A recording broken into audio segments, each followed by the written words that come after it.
Hello बच्चों, सब बढ़िया। आज की क्लास में एक स्लोगन से शुरू करने जा रहा हूँ, जो है अगर आगे बढ़ना है तो पढ़ना है। पढ़ना ही नहीं है, बहुत अच्छे से पढ़ना है। तो चलिए आज की क्लास में एक प्रश्न से शुरू करने जा रहा हूँ, जो है किन संख्याओं के अंत में शून्य आता है। मतलब वो कौन सी संख्याएं हैं जिसके अंत में शून्य आता है। अजीब सा क्वेश्चन लग रहा है ना आपको, लेकिन अजीब सा नहीं है। मैं क्या बताने जा रहा हूँ वो आपको क्लियर होगा जब मैं इसके बारे में अच्छे से बताऊंगा आपको। तो पहले देखिए हम लोग क्या करते हैं, इस प्रश्न को समझने से पहले हम लोग क्या करते हैं, वो उदाहरण लेते हैं जिन संख्याओं के अंत में शून्य आता है। फिर उसका गुणनखंड कर लेते हैं, अभाज्य गुणनखंड जो आपने सीख रखा है। फिर उसको हम लोग क्या करेंगे, बहुत बारीक तरीके से ऑब्जर्व करेंगे, मीन्स उसको मतलब देखेंगे कि ऐसी क्या चीज़ें है उसमें। ठीक है, तो चलिए मैं पहले क्या करता हूँ, कुछ उदाहरण लेता हूँ वो संख्याएं जिसके अंत में शून्य आता है। ये देखिए उदाहरण के लिए मैंने वो सारी संख्या ली है जिसके मतलब जैसे यहाँ पे 10, 30, 110, 250, 100 ये सारी संख्याएं हैं जो हमने उदाहरण लिया है। सबके अंत में क्या है, शून्य है। अब क्या करता हूँ, 1 बाय 1 सबका अभाज्य गुणनखंड कर लेता हूँ। ये देखिए 10 का अभाज्य गुणनखंड यहाँ पे मैंने कर लिया। 2 के टेबल में ये 10 5 बार में आता है, अब 5 के टेबल में ये 5 1 बार में आता है। ठीक है, ऐसे क्या करता हूँ मैं, और सारे नंबर का 1 बाय 1 सबका कर ही लेता हूँ। ये देखो आप लोग कि 10 का 30 का जो भी नंबर हमने यहाँ पे लिखा था सबका हमने अभाज्य गुणनखंड कर लिया। ठीक है, ये करना आता है आपको, अपने 9th क्लास में बहुत अच्छे से सीख रखा है। ठीक है, तो चलिए अब इस अभाज्य गुणनखंड को क्या करता हूँ, यहाँ पे जैसे 10 को क्या लिखूंगा, 2 गुणा में 5, 30 को क्या लिखूंगा, 2 गुणा में 3 गुणा में 5, ऐसे करके सबके सामने लिख लेता हूँ। उसके बाद हम लोग क्या करते हैं, इसका निरीक्षण करते हैं, बहुत अच्छे से ऑब्जर्वेशन करते हैं। अब देखो बच्चों, आप लोग बहुत ध्यान से ये जो हमने सबका जो गुणनखंड किया, अभाज्य गुणनखंड, उसमें आपको क्या दिखाई दे रहा है ना। बहुत अच्छे से इसको क्या करो, ऑब्जर्व करो आप, है ना, बहुत अच्छे से निरीक्षण करो आप। देखो तो क्या इसमें दिखाई दे रहा है। आप देखोगे कि जितने भी संख्याएं हैं उसमें 2 और 5 पक्का इसका गुणनखंड है। तीसरी और दो और भी अलग संख्या हो सकती है, लेकिन 2 और 5 क्या है, सब में पक्का है। कहने का मतलब है उसी संख्या के अंत में शून्य आएगा जिसके गुणनखंड में 2 और 5 दोनों के दोनों संख्या उपस्थित होनी चाहिए।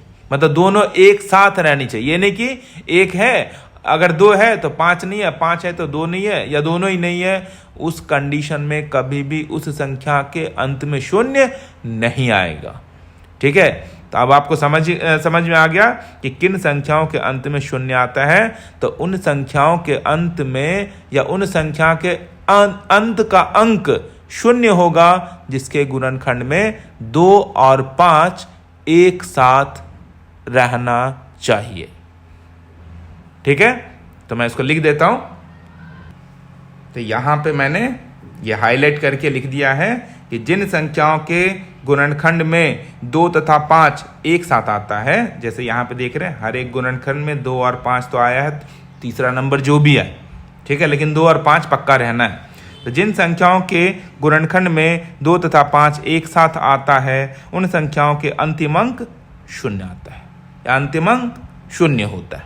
तो ये इन बातों को आप अच्छे से याद रखिएगा।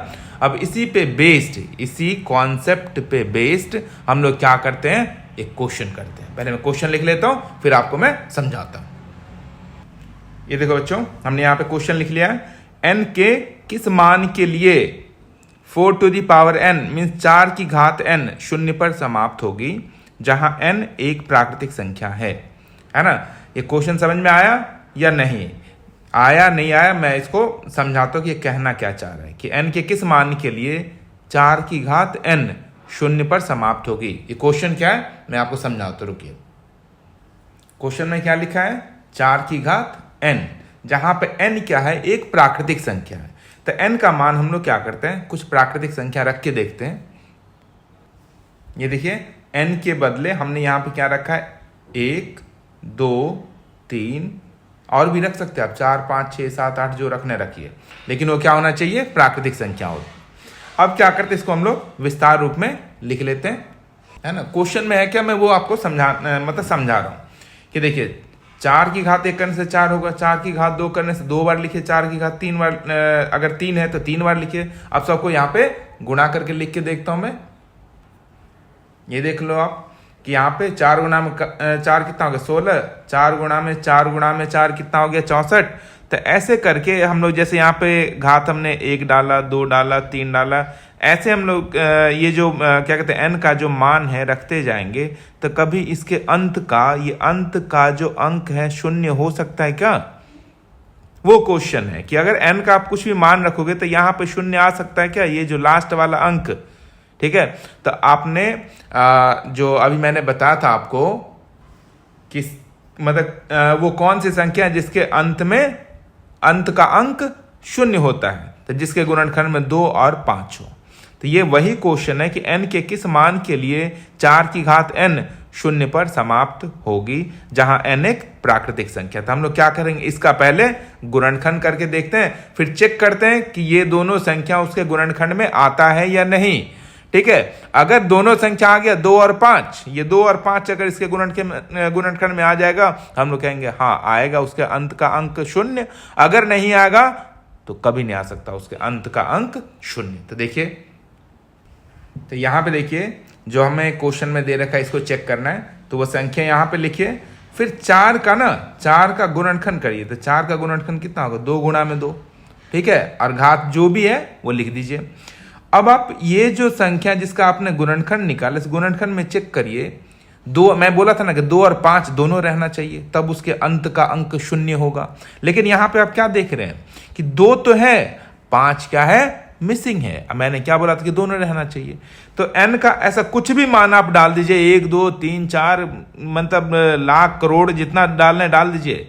इसके एक्सपेंशन मतलब इसका जो हम लोग विस्तार करेंगे, जैसे अभी मैंने बताया, वो कभी भी अंत का अंक 0 नहीं आएगा, क्योंकि यहाँ पे 5 मिसिंग है, ठीक है। मैंने बताया था या तो 2 मिसिंग हो या 5 मिसिंग हो या दोनों के दोनों मिसिंग हो, उस कंडीशन में कभी भी किसी भी संख्या के अंत का अंक 0 नहीं हो सकता है। इससे पता चल गया कि इसका मतलब n के किसी भी मान के लिए, इस n के किसी भी मान के लिए 4 की घात n 0 पर अंत होगा, कभी नहीं हो सकता, ठीक है। तो इसे जो मैंने अभी बताया ये सारा ये कॉन्सेप्ट फॉर्म में हमें लिख देना है, ठीक है। मैं बता दो लिखना कैसे है। हो गया क्वेश्चन खत्म, मतलब उसका आंसर भी आ गया, सिर्फ वो लिखना है, ठीक है ना। तो इस प्रकार हमें अंत में क्या लिखना है कि n का कोई भी ऐसा मान नहीं है कि 4 टू द पावर n मतलब 4 की घात n का विस्तार 0 पर अंत होगा। अब जान ही चुके ये 0 पे अंत क्यों नहीं होगा, क्योंकि इसमें 2 उसका गुणनखंड है लेकिन 5 क्या है मिसिंग है। इस क्वेश्चन को बहुत ध्यान से करना, ये 2 मार्क्स में आता है, ठीक है। इसी पे बेस में क्या करता हूँ, इसी पे आधारित मैं आपको कुछ क्वेश्चन दे देता हूँ, है ना। उसको प्रैक्टिस करके ऐसे प्रैक्टिस करना। कॉन्सेप्ट आपको पता चल ही चुका है कि 0 वाला कॉन्सेप्ट क्या था, ठीक है। तो इस पे बेस्ड आप कुछ क्वेश्चन करोगे, मैं लिख देता हूँ, ठीक है।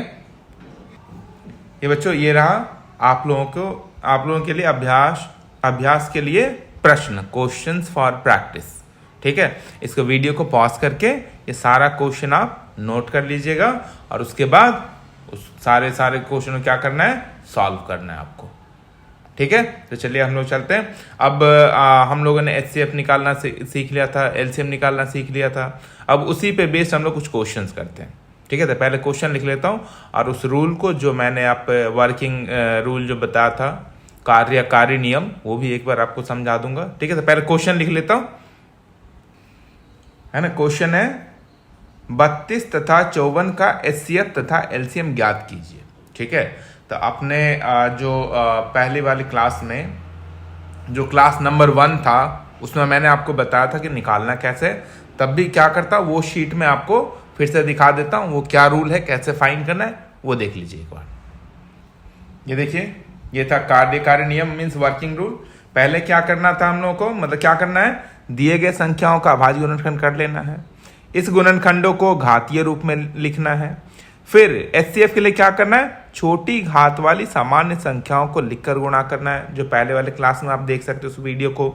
बड़ी घात वाली सामान्य संख्याओं को लिखें तथा बची हुई संख्याओं को भी लिखें, फिर उसको गुणा करें। ये सारा रूल मैं बता चुका था, तब भी एक बार देख लीजिए। जैसे मान लेते यहाँ पे क्वेश्चन है 84 तथा 360 का HCF तथा LCM ज्ञात कीजिए। तो क्या किया था, सबसे पहले हम लोगों ने सबसे पहला काम क्या रहता है, दिए गए संख्याओं का अभाज्य गुणनखंड लिखें। तो यहाँ पे देखिए ये 84 है, 84 का अभाज्य गुणनखंड कर लिया, फिर अभाज्य गुणनखंड को यहाँ पे लिख लिया। फिर उसको दूसरा स्टेप क्या था, इस गुणनखंडों को घातीय रूप में लिखें। यहाँ पे देखिए इस सब को घातीय रूप में लिख लिया, मतलब 2 आया 2 बार तो 2 की घात 2, ऐसे करके लिख लेना है। फिर क्या किया हम लोगों ने कि 360 का यहाँ पे अभाज्य गुणनखंड करके फिर उसको भी घातीय रूप में लिख लिया। तो ये 2 स्टेप हो गया, फर्स्ट एंड सेकंड।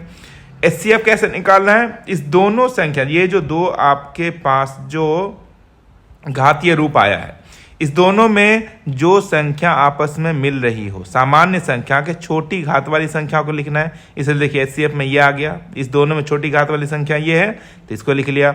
इस दोनों में जो मिल रहा है सिर्फ उसी को देखना है, इस दोनों में छोटी घात वाली संख्या ये है तो उसको लिख लिया। फिर इसको क्या किया था हमने, गुणा कर लीजिए, आंसर आ गया 12। और LCM के लिए क्या करना है, दोनों में जो मिल रही है संख्या उसमें बड़ी घात वाली संख्या को लिखिए। इस दोनों में देखिए, इस दोनों में दोनों जो अभाज्य गुणनखंड ये है और ये है जो घातीय रूप में, उस दोनों में जो मिलेगी बड़ी घात वाली संख्या को लिखा है। ठीक है, दोनों में ये दोनों मिला तो बड़ी घात वाली संख्या लिख लिया। और इसमें क्या है कि जो बची हुई संख्या है उसको भी लिखना है, तो 7 और 5 वो भी लिख दिया यहाँ पे। अब सबको गुणा कर लिए तो ऐसे करके आता है LCM। ठीक है, तो अब जो मैं जो क्वेश्चन आपको लिखवाया है उसको मैं फिर से करके बता देता हूँ, और इसको फिर से आप लोग अच्छे से वीडियो को रोक के आप समझ सकते हैं, या जो पहली वाली क्लास थी, क्लास नंबर 1 में जो फर्स्ट वीडियो है मेरा, उसमें भी आप इसको बहुत अच्छे से एक बार फिर से देख सकते हैं। फिर इसी पे आधारित अब हम लोग HCF और LCM पे आधारित क्वेश्चन करने जा रहे हैं। जैसे ये क्वेश्चन है 32 तथा 54 का HCF तथा LCM ज्ञात कीजिए। तो सबसे पहला स्टेप क्या रहेगा, 32 और 54 का हम लोग क्या करेंगे, अभाज्य गुणनखंड कर लेंगे। तो सबसे पहले वो हम लोग कर लेते हैं। तो देखिए पहला काम हो गया, दोनों संख्याओं का हमने क्या किया, अभाज्य गुणनखंड कर लिया। दूसरा काम क्या रहेगा, उसका नेक्स्ट स्टेप जो है उसको घातीय रूप में लिखना। तो पहले क्या करना है, 32 और 54 का यहाँ पे वो अभाज्य गुणनखंड लिख लेता हूँ। ये देखो बच्चों, ये 32 का हमने क्या किया, अभाज्य गुणनखंड किया, फिर उसको घातीय रूप में लिखा। वैसे 54 का भी अभाज्य गुणनखंड, फिर उसका घातीय रूप में लिख लिया। अब क्या करना है इसका, HCF। तो HCF के लिए क्या करना है, ये जो हमारा घातीय रूप वाला जो अभाज्य गुणनखंड है, उस दोनों में जो संख्या मिलेगी उसकी छोटी घात वाली संख्या लिखना है। तो देखिए क्या मिला है, 2 की घात 5 और यहाँ पे 2 की घात कुछ नहीं, मतलब 1 है। तो इस दोनों में छोटी घात वाली कौन सी है, ये। तो यही हो गया HCF। हमेशा छोटी घात वाली संख्या लिखना है HCF के लिए। ठीक है, और वो दोनों में कॉमन होना चाहिए, वो भी ध्यान देना आपको। तो दोनों में ये दोनों मिल रहा है ना, ये संख्या, जिसकी छोटी घात है वो वाला संख्या लिख लीजिए आप। तो HCF आ गया 2। अब LCM क्या करना है, LCM के लिए बड़ी घात वाली संख्या लिखेंगे और दोनों में जो नहीं मिल रहा है वो भी लिखना होता है। देख लिए LCM के लिए क्या किया, जो दोनों में मिल रही है जो संख्या उसकी बड़ी घात वाली संख्या लिख ली, और दोनों में जो नहीं कॉमन रहता, मतलब दोनों में जो नहीं मिलेगा, यानी कि जो बचे हुए संख्या दोनों में है वो भी लिखना है। तो वो भी हमने लिख दिया, है ना। अब इस दोनों को क्या करना है, विस्तारित रूप में लिख के फिर उसको गुणा कर लीजिए। जैसे यहाँ पे 2 की घात 5 को विस्तार करेंगे तो इसको कितनी बार लिखना पड़ेगा, 1 2 3 4 5, फिर सबको गुणा कर ले। ये हो गया 2 दूनी 4, दूनी 8, दूनी 16, दूना 32, ये लिख लिया। वैसे 3 की घात 3 है तो उसको भी 3 बार गुणा करेंगे, कितना आएगा 27। तो वहां पे 2 की घात 5 को 32 लिखा, 3 की घात 3 को 27 लिखा। अब इस दोनों क्या करना है, गुणा करने से हमें LCM मिल जाएगा, जिसको गुणा करने से कितना आया 864। तो ये LCM हो गया। ठीक है, अब सेम मतलब ऐसी इसी टाइप के क्वेश्चन अब 3 संख्याओं के लिए करके दिखाता हूं आपको। ठीक है, पहले क्वेश्चन लिखने है, ये रहा क्वेश्चन 12, 15 तथा 21 का HCF तथा LCM ज्ञात कीजिए। तो वर्किंग रूल आपको पता चल ही चुका है। पहले क्या करना है, तीनों संख्याओं का अभाज्य गुणनखंड निकाल लेना है, फिर उस अभाज्य गुणनखंड को घातीय रूप में लिखना है, उसके बाद HCF और LCM करना है। तो सबसे पहले मैं क्या करता हूँ, तीनों संख्याओं का अभाज्य गुणनखंड लिख के और उसको घातीय रूप में लिख लेता हूँ मैं। ये रहा, तीनों संख्याओं का हमने यहाँ पे अभाज्य गुणनखंड कर लिया। अब उसको उसके गुणनखंड के रूप में लिखता हूँ। ये देखिए, सबको हमने उसके घातीय रूप में लिख लिया। अब क्या करना है, HCF। तो HCF के लिए क्या करना है, इस तीनों संख्याओं में क्या मिल रहा है, कौन सा नंबर जो मिल रहा है, जैसे 3, 3, 3 सबकी घात सेम है ना, यहाँ तक कम ज्यादा है नहीं, तो वही लिख लेना है। ठीक है, इसका HCF कितना आ गया, 3। अब निकालना है LCM। तो LCM के लिए क्या करेंगे, जो तीनों में मिल रहा है वो भी लिखेंगे और जो नहीं मिल रहा है वो भी लिखना है।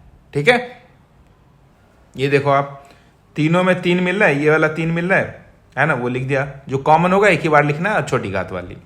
और जो नहीं मिल रहा है, जैसे 2 की घात 2, 5, 7, ये सारा भी आपको लिखना पड़ेगा। रिमेनिंग नंबर्स भी लिखना होता है। अब सबको क्या करते हैं, हम लोग गुणा कर लेते हैं। इसको गुणा करने से फाइनल आंसर क्या आया हम लोगों का, 420। तब आपने LCM HCF निकालना सीख लिया बहुत अच्छे से। अब मैं क्या करता हूँ, इस पे बेस्ड कुछ क्वेश्चन देता हूँ, उसको प्रैक्टिस करिए। ये रहा मेरे प्यारे बच्चों, आप लोगों के लिए अभ्यास के लिए प्रश्न, क्वेश्चंस फॉर प्रैक्टिस। इसको प्रैक्टिस करिए बहुत अच्छे से।